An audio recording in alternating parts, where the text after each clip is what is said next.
In the last 20 years, 800 traditional buildings have been lost in the Mourne area. In a bid to cut this loss of traditional rural dwellings, the Mourne Heritage Trust started the Mourne Homesteads project in spring 2000. This award-winning scheme involved the renovation of a number of dwellings and the establishment of a traditional building skills course.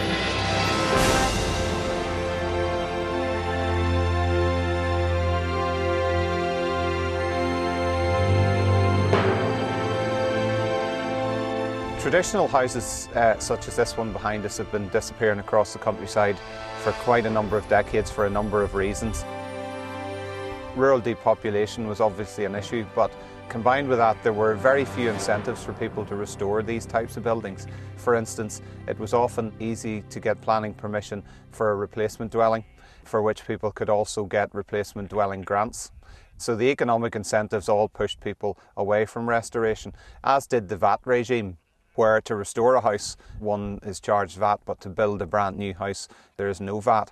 So all of these issues pushed people towards replacement rather than restoration, as did cultural issues where people saw old houses as being not fit for modern living and to some extent as a legacy of a poor past, as monuments to poverty almost. So those cultural attitudes have had to be overcome as well.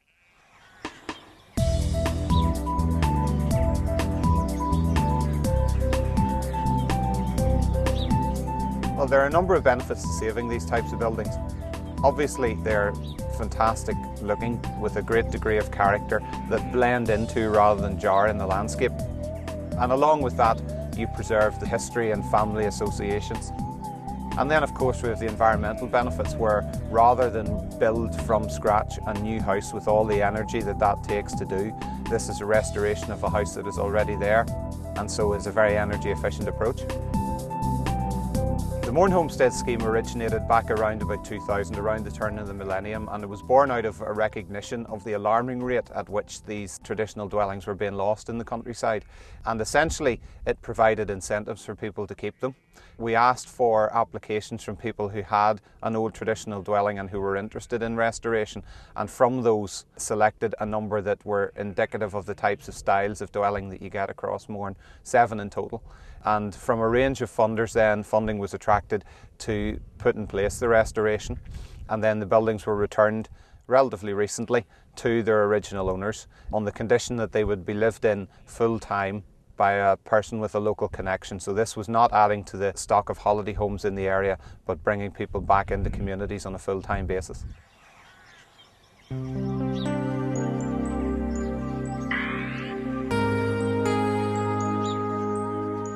My daughter and her hubby, who lived in Leeds for a number of years, made it to me that if I ever got this place renovated, they would be prepared to come home and live here.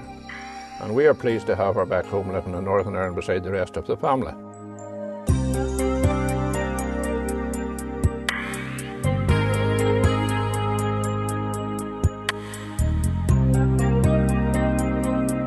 This house lay derelict from 1948, and nothing ever was done to it from then until 2 years ago, whenever it was restored to its original site now, as you see. There's 3 bedrooms upstairs and a bathroom. Downstairs has got a living room, a working kitchen and a store with a downstairs toilet. It has got all the features of an old dwelling still inside, and we appreciate that. We have had lots and lots of comments. Everybody that has old existing dwellings would like something similar to happen theirs.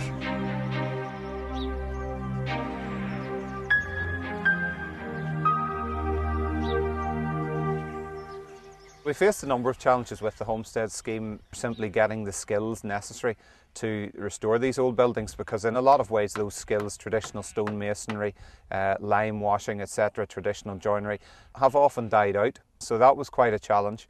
As were the economics. This is still not a cheap option to restore a property. But for those people who have these properties sitting, they're a good step on the way to having a fully completed house.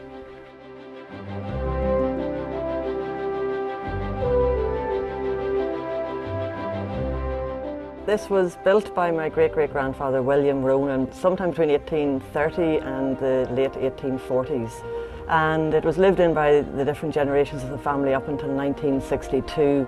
So for the last 40 years it's been lying derelict.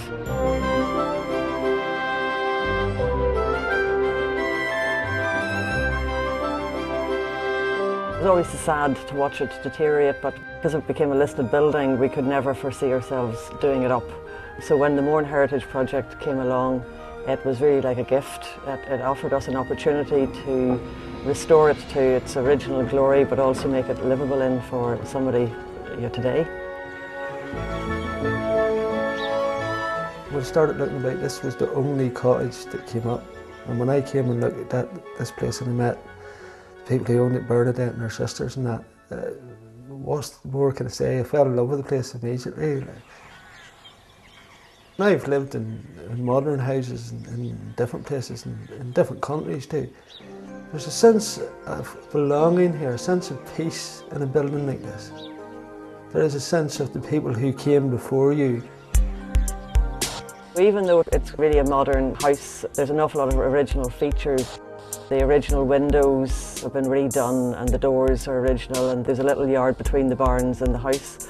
That's been restored, so it just gives it a real sense of being something lived in again. If it hadn't been for the Mourne heritage, then really the building would have collapsed. The roof would have collapsed in and eventually the walls. It might have been sold off as a potential site for replacement, so we would have had a big modern 5-bedroomed house built further down the field. The Mourne Homestead scheme is now completed with 7 cottages and was recognised as a very innovative one, including through a Europe and Austria award from the European Union.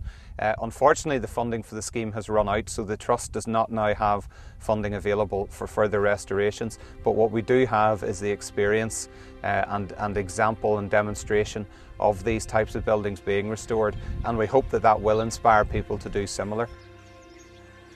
We feel it's brilliant to get these old homes restored.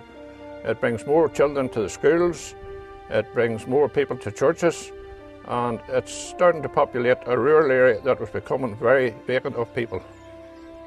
I think when energy is put back into restoring a building like this, it is saying to the community, there's an acknowledgement of the life in the country and its importance.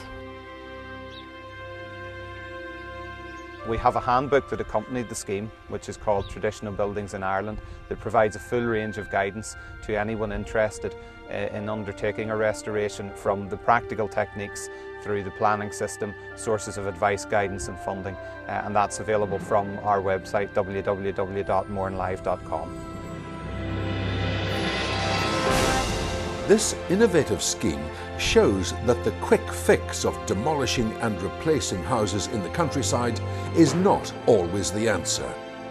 The restoration of traditional buildings can not only contribute to keeping our rural communities alive, it can also provide dwellings that are comfortable, sustainable and up to modern-day living standards.